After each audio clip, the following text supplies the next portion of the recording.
Good morning, my name is Danelle Cabrera. This is my son Cabrera to observe today, and I've been a Twin Rivers resident since 2008. My purpose of my basis of my presentation today is that I'm asking the Manatee County Planning Commission to recommend removal of a segment of Mulholland Road as a collector road in its traffic circulation plan. I will start off by submitting a petition that I wrote and distributed for support.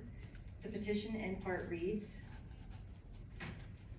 extending the existing Mulholland Road from Fort Hamer Road through to County Road 675 will create many unintended consequences for residents, such as increased traffic, noise, crime, and unauthorized access to our amenities, decreased privacy and property values, and destruction of protected wetlands and habitats. We are the residents that are directly affected by Mulholland Road. Some of us reverse out of our driveways on Mulholland Road, our front doors face, and our mailboxes are located on this road. We take our kids to the bus stop, walk our dogs, and ride our bikes down this road. And our neighborhood holiday parade routes are along this road.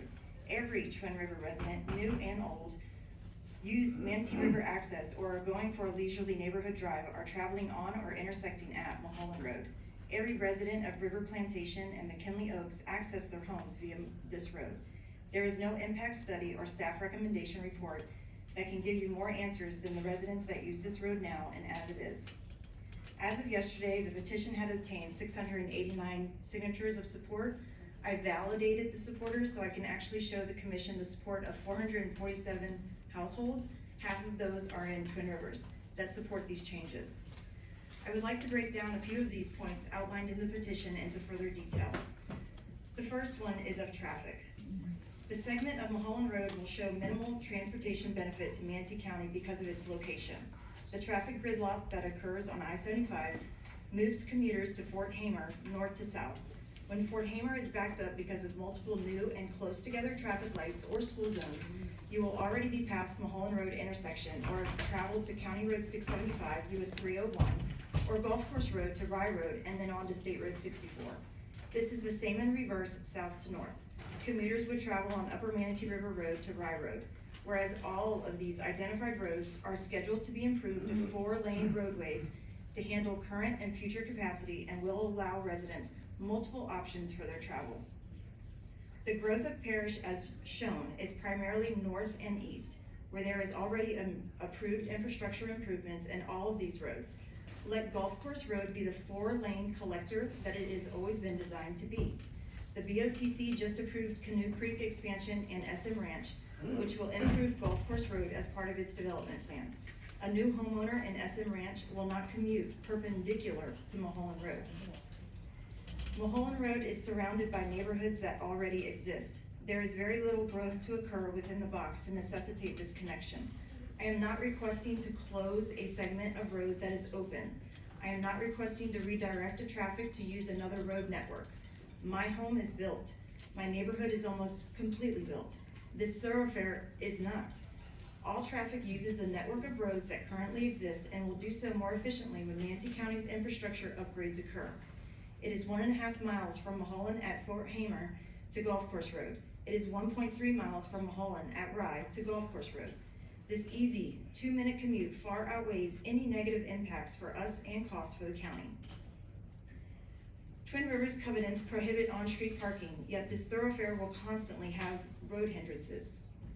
What about service trucks? They are too large to pull in our driveways. A landscaping truck, propane truck, delivery truck. Will I now be prohibited to use these services? My last of traffic is the fire and EMS response. Fire and EMS are located on US Highway 301 and nearby access and have access to County Road 675 and Fort Hamer. The new approved station number 2 will be located directly on Rye Road.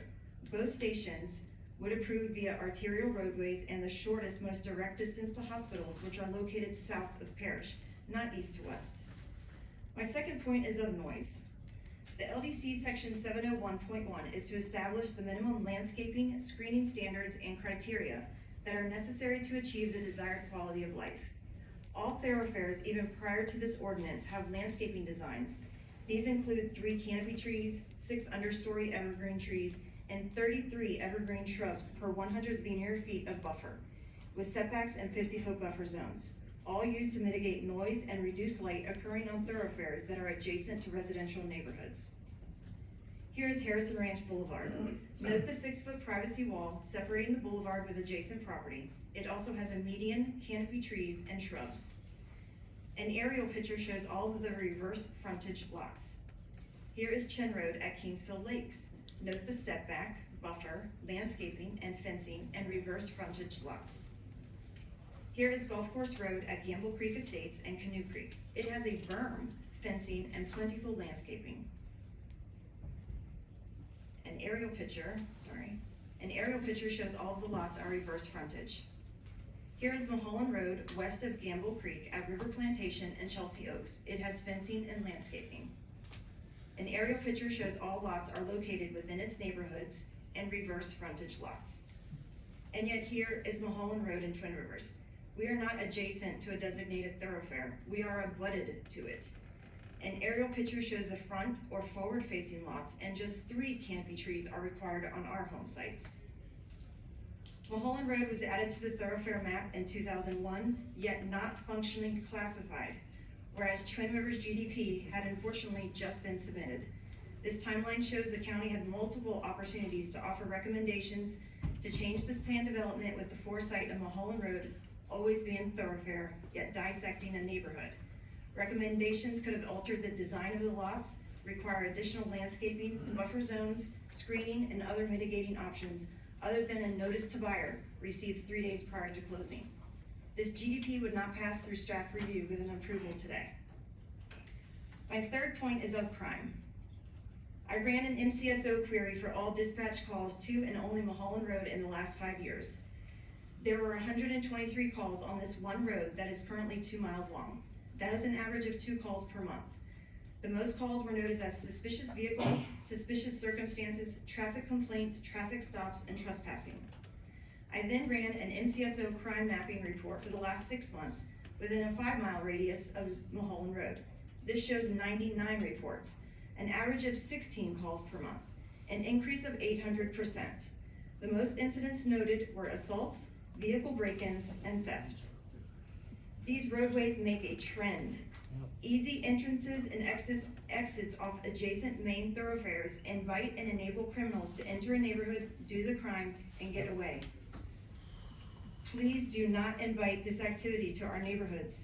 This would happen with Mulholland Road connecting at Gamble Creek as well as connecting at Rye Road. We know this because we are having reoccurring issues at 29th Court East, which ties to the neighborhood of Southern Oaks that you've heard from my neighbors. My fourth point is of decreased privacy. Mulholland Road is in Twin Rivers, not a separate entrance into a development, not a turning lane to enter or exit. You are riding by my front door. This is where my kids play kickball, in my front yard. This thoroughfare would be an intrusion. There would be 0 privacy. There are 32 forward frontage homes and 36 driveways in Twin Rivers on Mulholland Road with no designed thoroughfare landscaping, no sound mitigation, no type of barrier on a potential 4-mile straight speedway without stop signs, and we've asked for them. There is only one other designated thoroughfare that dissects an existing neighborhood and parish. This aerial picture shows Neil Homes at Silverleaf. It was designed as a thoroughfare only to be able to satisfy the CLC criteria at US Highway 301, so he could also zone commercial use. But also note, he designed the neighborhood with reverse frontage lots, not abutting the thoroughfare.